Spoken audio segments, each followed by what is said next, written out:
Every night, I'd wake up screaming from nightmares. The only way I could get any sleep was by taking sedatives. I was hiding out in an asteroid belt at the edge of the universe, on the run from enemies who wanted me dead. One day, a spaceship appeared out of nowhere. It was an intergalactic merchant making his usual rounds, but this time, he was after something specific, a rare mineral in my base. This thing was one of a kind in the entire universe, and he was willing to trade 4 million gigawatts of energy for it. I couldn't care less about his offer.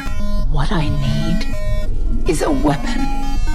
One powerful enough to destroy an orbital colony the size of, say, Cronus. Years ago, Kronos betrayed us, killed my husband, and slaughtered over 1,000 people from my clan. Revenge was the only thing keeping me alive. This squid-like merchant claimed he didn't deal in weapons. No matter how hard he tried to convince me, I wasn't budging. That's when he noticed my pet roaches. He could tell I was lonely out here in this godforsaken wasteland and needed companionship. The merchant cut off the comlink, then reconnected moments later. This time, there was a cute little creature by his side, his planet's mascot, famous across the universe as an emotional support companion. Cute. He was trying to sweeten the deal to get that mineral. But I will not trade my prize for a used alien pet. When I turned him down again, he suggested a trial period, no payment required. If I still wasn't interested when he came back in 90 days, no hard feelings, I agreed. To be honest, I was tempted. I had no idea this would be my biggest mistake. The little guy was delivered to my base right away. With its stubby legs and round, pudgy body, I fell for it instantly. I ran a full scan to make sure it was healthy and disease-free. Strangely enough, its DNA was incredibly complex, a fusion of hundreds of different species, even including human genes. It seemed odd, but I didn't dig deeper. Having the little creature around really lifted my spirits. But one day, it vanished. At the same time, I found dismembered limbs scattered around the base, all from my pet roaches. I followed the trail of carnage to a corner where I found a cocoon.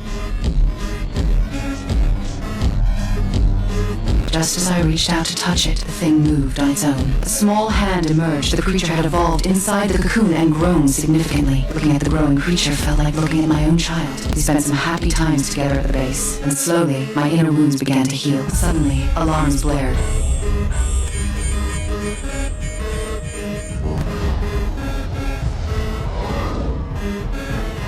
Kronos, my father's killer, had somehow tracked me down and come in person. The sight of that ugly face filled me with rage. Over the years, I'd killed him 11 times, but they were all clones. The real one had stayed alive all along. Now that he knew I was hiding at the edge of the universe, he'd come himself to finish me off for good. Ha! Miss me, asshole!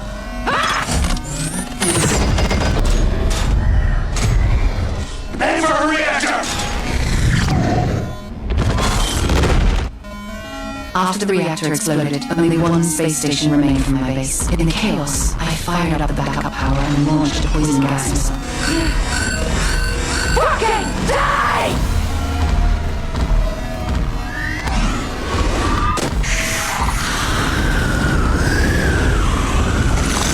You'll have to do better than that. Kronos was still taunting me when, seconds later, toxic gas flooded his control room. His fighter spiraled out of control and crashed into my station. The airlock soon opened, and Kronos walked in. He'd activated his protective mask and survived the poison.